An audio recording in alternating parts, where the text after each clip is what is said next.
Πριν από λίγες μέρες έκλεισα την επιχείρησή μου. Μια επιχείρηση που ξεκίνησε από το 0 και έφτασε τα 10.000 ευρώ τζίρο το μήνα. Και τώρα ρισκάρω ό,τι μου έχει απομείνει για να χτίσω από το 0 ένα καινούριο σώμα προϊόντα. Και θα τα δείξω όλα, κάθε εβδομάδα, ακριβώς όπως συμβαίνουν. Γιατί όμως να αναγκαστώ να κλείσω μια επιχείρηση που φέρνει τόσο καλό εισόδημα?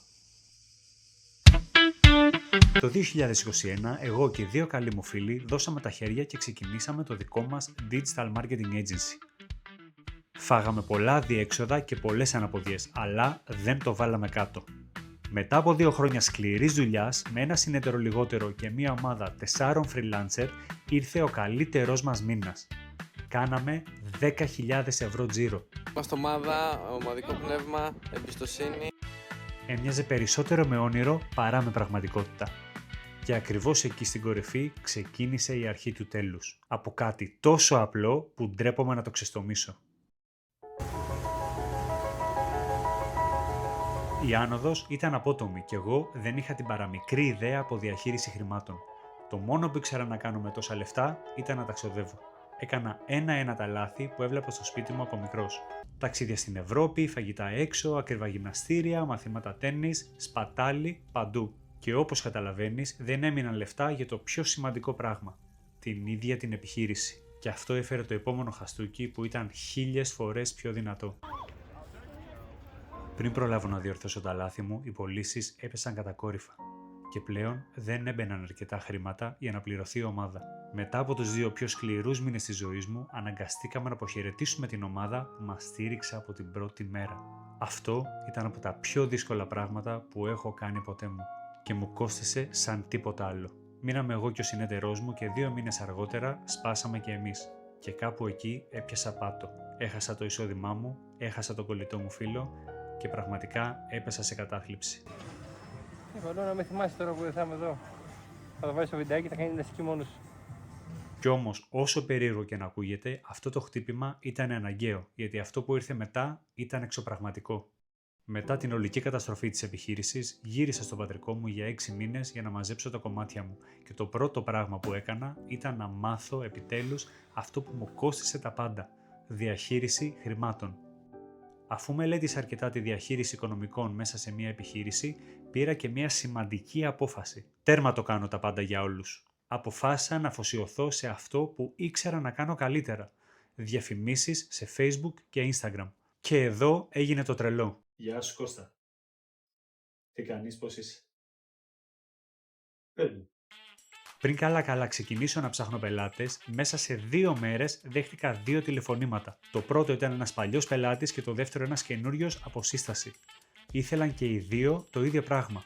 Διαφημίσεις. Σίγουρα, ναι. Αυτό το διάστημα έχω χρόνο να σε... Θα το βρούμε. Πες μου σε τι κατάσταση βρίσκεσαι. Από το 0 βρέθηκα ξανά στα 2.000 ευρώ το μήνα. Νόμιζα ότι κάποιος μου κάνει πλάκα. Ξαναέκτισα λοιπόν το πρακτορείο από την αρχή, σωστά αυτή τη φορά. Μία υπηρεσία μόνο, χωρίς μόνιμο προσωπικό, με συνεργασίες από freelancers, πληρωμή ένα project και ρευστότητα υπό έλεγχο. Το σχέδιο ήταν καλό, κι όμως απέτυχε κι αυτό, για έναν λόγο που δεν θα μπορούσα να τον είχα προβλέψει. Αυτή τη φορά ήμουν ειλικρινής με όλους. Το ξεκαθάριζα από την αρχή, το marketing θέλει χρόνο και κανείς δεν μπορεί να σου εγγυηθεί την επιτυχία. Και γι' αυτό είχα το εξής πρόβλημα, οι πελάτες περίμεναν θαύματα. Στο TikTok και στο Instagram οι γκουρού τους είχαν πείσει ότι με 2-3 μυστικά κόλπα θα γέμιζαν λεφτά μέσα σε λίγες εβδομάδες. Παράλληλα τα agencies έκαναν υποσχέσεις ότι μετά από 6 μήνες θα δουν τα χρήματα που αναζητούν. Ψέματα. Υπομένα για να χτίσουν followers και να πουλήσουν μαθήματα. Και έτσι ζούσα το ίδιο έργο ξανά και ξανά.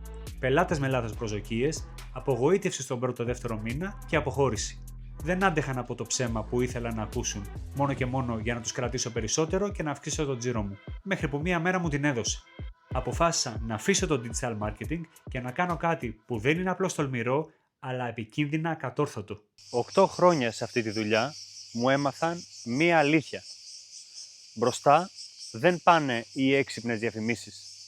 Μπροστά πάνε οι καλές επιχειρήσεις. Και αυτό αποφάσισα να αποδείξω. Όχι με λόγια, αλλά με τη δική μου επιχείρηση, τα δικά μου λεφτά και το δικό μου ρίσκο. Όλοι περιμένουν από τις διαφημίσεις να τους σώσουν και να τους φέρουν πωλήσεις από το πουθενά. Οι γκουρού και τα πρακτορεία βιοπορίζονται από αυτές τις υποσχέσεις και τα παραμύθια που τους πουλάνε. Εγώ δεν μπορώ να πω αυτό το παραμύθι μόνο και μόνο για να βγάλω λεφτά. Δεν με αφήνει η συνείδησή μου να βγάλω λεφτά εις βάρος κάποιου άλλου. Ξεκινάω λοιπόν το δικό μου e-shop με 800 ευρώ και από το 0 για να δεις όλη τη διαδικασία, με στόχο το 1 εκατομμύριο τζίρο. Ναι, ξέρω πως ακούγεται αυτό, γι' αυτό δεν θα σου ζητήσω να με πιστέψεις, θα καταγράψω τα πάντα κάθε εβδομάδα καθώς συμβαίνουν. Και τις καλές και τις κακές ημέρες. Μπορεί να τα καταφέρω, μπορεί και όχι.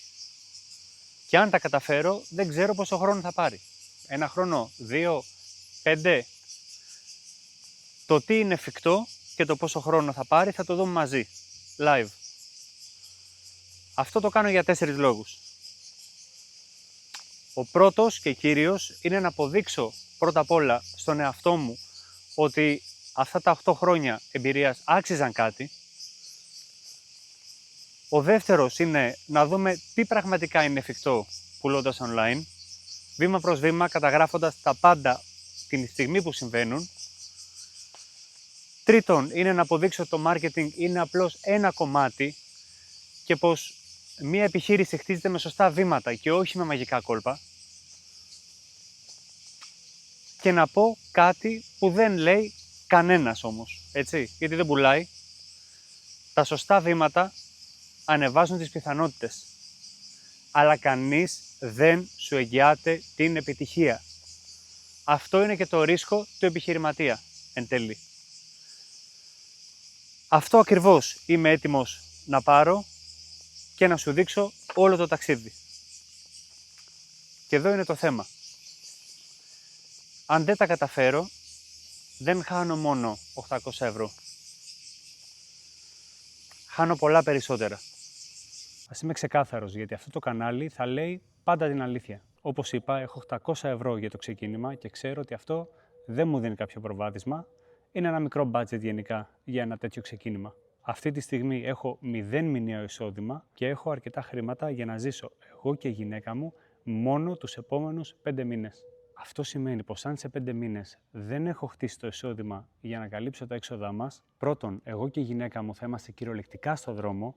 Δεύτερον, θα πρέπει να παραδεχτώ πως έκανα λάθος να κυνηγήσω το χαζό όνειρό μου και πως η οικογένειά μου είχε δίκιο που μου έλεγε τόσα χρόνια να τα αφήσω αυτά και να βρω μια νορμάλ δουλειά. Και το χειρότερο από όλα, θα απογοητεύσω τη γυναίκα μου, το μοναδικό άτομο που πίστεψε σε μένα και με στήριξε από την πρώτη στιγμή. Plan B δεν υπάρχει. Από εδώ και πέρα θα ανεβάζω ένα βίντεο την εβδομάδα με κάθε κίνηση που κάνω και γιατί την κάνω, τα πραγματικά νούμερα, έσοδα, έξοδα, ζημιές και κέρδη και τα λάθη μου και τι μου έμαθαν. Πώς με βοήθησαν να προχωρήσω σε αυτό το ταξίδι. Και όχι τάχα μου συμβουλές από κάποιον που τα κατάφερε πριν 10 χρόνια, αλλά το ταξίδι ζωντανά όπως συμβαίνει. Αν έχεις e-shop ή θέλεις να ανοίξεις e-shop, τότε πιστεύω ότι το ταξίδι μου θα σε βοηθήσει είτε με τις αποτυχίες μου είτε με τις επιτυχίες μου να δοκιμάσεις κάποια πραγματάκια στη δική σου επιχείρηση που θα σε φέρουν πιο κοντά στο αποτέλεσμα που αναζητάς. Αν είσαι marketeer ή πάνω στο digital κλάδο, τότε μπορείς να παρακολουθήσεις τις τεχνικές που θα δοκιμάσω για να δεις τι από αυτά δουλεύει πραγματικά και τι όχι, τι αποτελέσματα θα πάρω και πώς θα τα βελτιώσω. Ή πολύ απλά, αν βαρέθηκες τους γκουρού και τα παραμύθια και θες να δεις τι είναι στα αληθινά εφικτό από ένα καινούριο shop με κάποιον που τα παίζει όλα με 800 ευρώ, τότε κάνε subscribe για να παρακολουθείς το ταξίδι μου. Στο επεισόδιο 2 θα σου δείξω ποιο είναι το προϊόν που ξεκινάω, πού πάνε τα πρώτα χρήματα και ποιες κινήσεις θεωρώ σημαντικότερες για το ξεκίνημα. Τα λέμε εκεί.